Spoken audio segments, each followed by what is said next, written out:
Let's make this Excel dashboard in less than 3 minutes. Save it for later if you don't need it right now.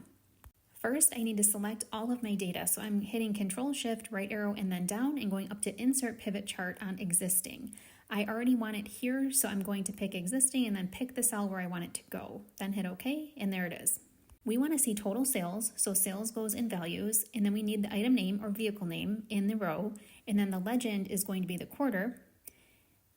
Now I'm going to right click here and I'm going to hide these fields, and I'm going to right click again because I selected the wrong one. I needed to say hide all fields. I don't really care for those buttons to be on there. Now let's change some colors here.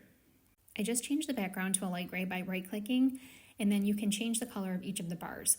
I'm going to go with grays, but you could use your branding colors, whatever makes sense. I'm going to keep the orange, that looks good, and then let's do a darker gray.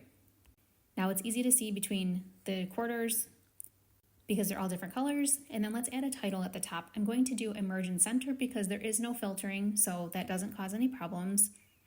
We're going to increase our font size and change the colors here.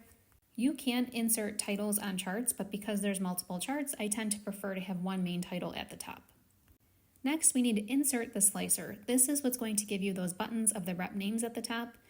And let's move this in place and resize it. So when you click on these, it's going to filter your chart by the rep name. So then let's change that to a 4-column. This gives you a nice 2x4 rectangle here, but if you had different counts, you'd want to adjust that accordingly. So now I'm moving this into place. But before we finish that, let's go back to the bottom and let's copy and paste our pivot.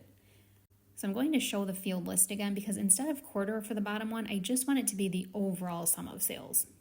So the top is by quarter and the bottom is going to be overall. So I'm just going to move this in place here right over top of everything because we're going to use the chart to cover this. This is one way you can do it, or you could just right click and hide. Now I just right clicked on that and got rid of the heading. That is optional. And I'm going to change the formatting under Quick Styles. And now let's move this right over top of our pivot information.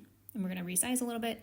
Now let's go to the bottom. We need another chart. So we're going to go up to Insert Chart. And if you notice, this time it's going to be the overall sales by vehicle. It's not broken out by quarter.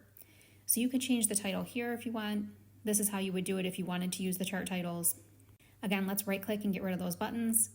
We can just press delete on that.